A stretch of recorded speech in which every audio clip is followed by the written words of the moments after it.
The Houston Texans have agreed to a contract extension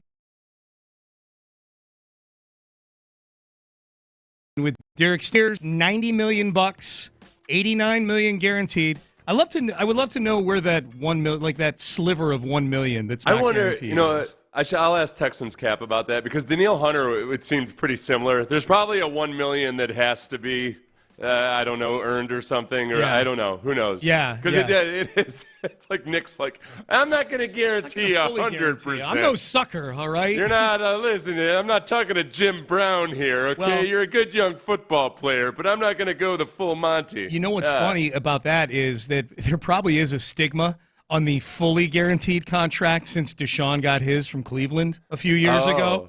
Yeah. You know, like there may be a stigma on that. Like, look. Don't worry, everybody. We've got an out. Yeah. You can't earn that $1 million. Yeah, we're going to get that $1 million back someday, all right? We'll get that 0.35% of the cap back. Don't you worry about it. Worry about a thing, all right? No, I like this deal, though, and by and large, it looks like Texan fans really like this deal, too. People weighing in. I love the Stingley contract. Bring on the Hornet's Nest. Is that what we're calling it? I like the kill zone. It's in contention. Yeah, it's in contention. The Hornet's Nest, the kill zone. Yeah. I think people were worried with the kill zone that it would just be, it's just too easy to come up at an inappropriate time. Yeah. What with various things that happen these days. Yes. I mean, oh boy, but the kill zone does sound better than the Hornet's Hornet's badass, Nest. man. Yeah. Counterpoint on the text page. Jim Adler, the Texas Hammer text line. I wouldn't guarantee a Stingley contract, Sean. I'm from LSU, and I have a good memory. I could see where you'd be a little scarred. Well, and that's where the short-term part of it comes in. Not that it all of a sudden erases Derek Stingley's lengthy injury history.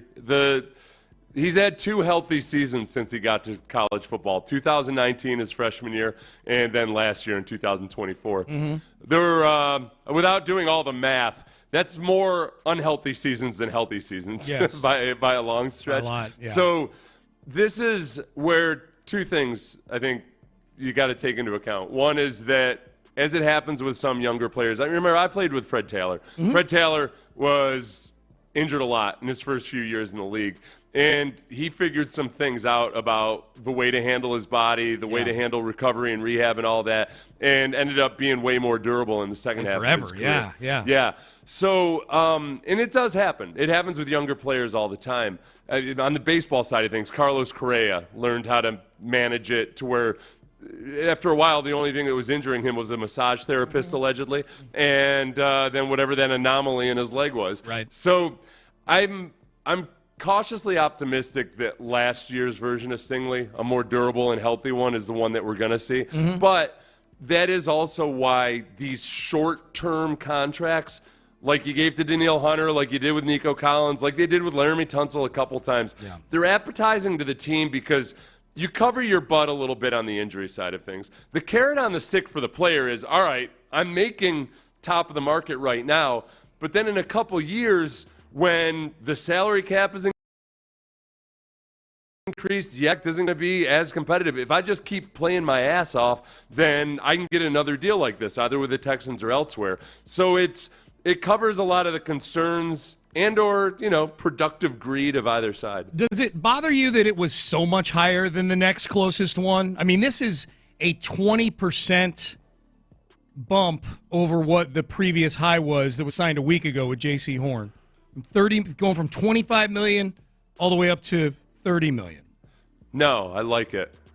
Without doing any thinking about it, but that's the irrational side of me. I mean, to be clear, I think Stingley is 20% better than J.C. Horn, but we know how these markets work sometimes. Well, that's where on the practical side of things, I think it makes sense that I think that Caserio might realize that, J.C. Horn's deal isn't going to be the one that sets the market, and that you're going to be up around $30 million per year regardless. So let's be the first in, like they did with Nico Collins last year. Yep. And maybe by the end of next offseason, there's a really good chance that this looks like a relative bargain because the salaries are going to go up that much more. 2 front offices that are cursing Nick Caserio today. The Jets and the Chiefs. You've got Sauce Gardner and Trent McDuffie, both extension eligible, and they've both been decorated in that same strata of cornerback that Derek Stingley currently resides in. So those two front offices are not happy with. They were probably planning on $25.2 million or whatever it was. Derek Stingley might be a tell for two things with the Texans as we're kind of looking forward here. Okay, this is the first really big market-setting contract that Nick Caserio has done as the Texans GM. Maybe the Tunsil extension qualifies as well, I guess, but I'm thinking more like young player coming off a rookie deal, second contract, big deal. Is this a tell for Will Anderson Jr. and C.J. Stroud? If they keep playing at the level they're at, are we going to get the same tweet next summer or spring with Will Anderson Jr. getting $42 million a year or whatever it is at that point, and C.J. Stroud getting $62 million a year or whatever it is? Yeah, I think it's very, very possible. And this is one thing that I have always given Laremy Tunsil credit for, because I think it has been a good precedent to set on this team. So as much as we can talk about this, that, or the other with Laremy Tunsil, he was very cool with signing extensions that were very short-term extensions. And then the second time he got a new contract from the Texans, it was kind of the proof of concept that, hey, if the team likes what you're doing, that they'll give you a new contract. So even after Laremy Tunsil is gone, I do think there's a precedent on this team and an increasing precedent on other teams in the NFL that this is a good way to operate. That, hey, Laremy Tunsil did it, and he's a guy that negotiates his own contracts and don't take no BS from nobody, all that. That younger players see that and think that it does. And this is what I've long advocated, that NFL players, if you want guaranteed contract or deal. Yeah. And then what you also avoid is these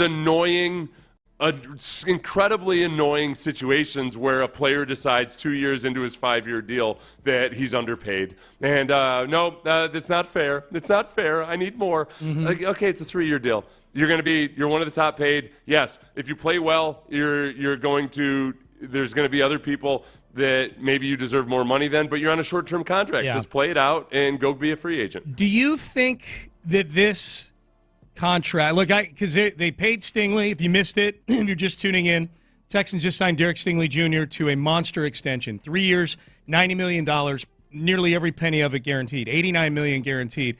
So they've paid Stingley. I think it's a given. Barring injury or some quirky underperformance that I don't think anybody sees coming with either guy, I think Will Anderson Jr. is going to be a near, if not a market-setting contract at edge rusher. I think C.J. Stroud will be the next quarterback to get paid next summer, and that'll be in the $60 million range. They're going to have to steal from something in order to pay all these guys, Seth, like these tippy-top contracts that they've not been in this neighborhood before with this regime. Like with Nick Caserio at the controls, they've not lived in this world that like the Eagles and the Chiefs live in, where you're having to figure out which guys are going to be our $20 and $30 million guys. I do wonder if the offensive line is going to be the thing where not only is there a shift in the culture in that room, but is there a shift into how they prioritize paying offensive line? Like, is that line has 5 average guys doing their job together? Is that the future of the Texans on the offensive line? Okay, so in calling it the Seth Payne offensive line, it's not like that's my dream. It's my dream for the baseline you have to get to right now. And beyond that, then, hopefully you draft a stud. You bring in some other guy develops into a stud, which tends to happen at the offensive line way more than at other positions. That makes a lot of sense. But, I mean, it's always a good problem to have. It's that if you draft well and too many good guys, it's like the Astros. Yeah, you're going to have too many good players, and at some point you're going to have to make some tough decisions. It's always, and I think Laremy Tunsil fell into that boat of, all right, we're getting to a point where we've got to pay guys, we've got to keep cap space open. Is Laremy the exact guy that is worth keeping around and paying this money on this offensive line when they need so much? Well, they need so much work altogether. And it was, I don't want to say easy to make that decision, but it was a hard decision that they felt most appropriate right now. Yeah. That obviously having just Laremy Tunsil on the offensive line was not turning it into a good offensive line. Nope. So if we can get compensation for him and clear up some cap space, we got to go about not just paying Derek Stingley, but also finding 5 competent offensive linemen. Yep. Text message, Jim Adler, the Texas Hammer text line. I think this contract makes the entire secondary hungry. If Stingley was motivated by Nico Collins, imagine Lassiter, Bullock, and Petrie.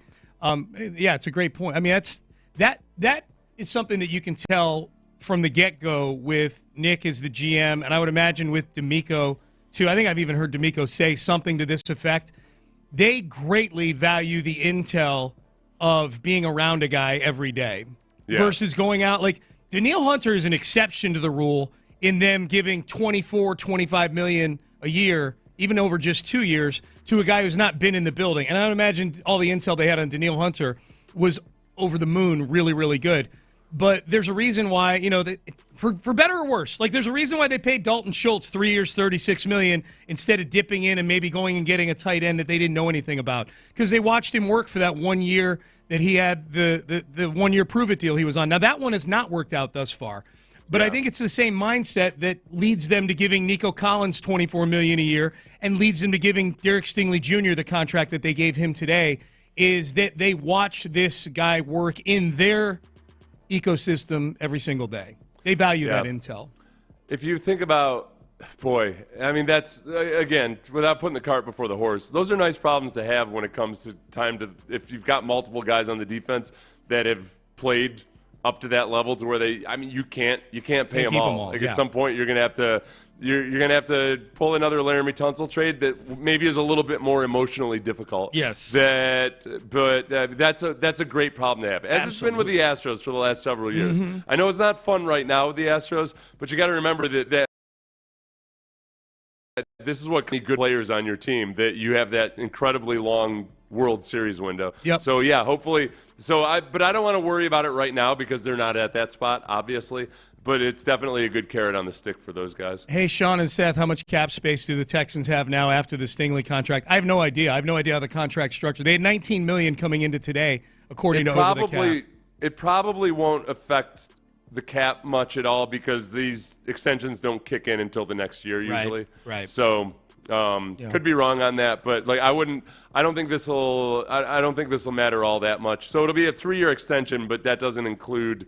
Have we seen any details on it yet? No details, just the 3 years, $90 million. So I'm sure they'll trickle out today. Whatever the Jets and Chiefs were thinking about giving Sauce and McDuffie, they need to change their plans now because Stingley is better than both of them. That's the problem is for those two teams is that I'm sure Sauce Gardner thinks he's better than Derek Stingley Jr., and I'm sure Trent McDuffie does as well. We'll see what happens. But the Texans made life a little more difficult for those two teams today, probably. So if you look at Nico Collins, his deal, his dang it, his big money. No, I don't have it. Never mind. Okay. I apologize, everybody. Okay, no worries. No worries. You brought this up, I think, during the break. Sorry, okay.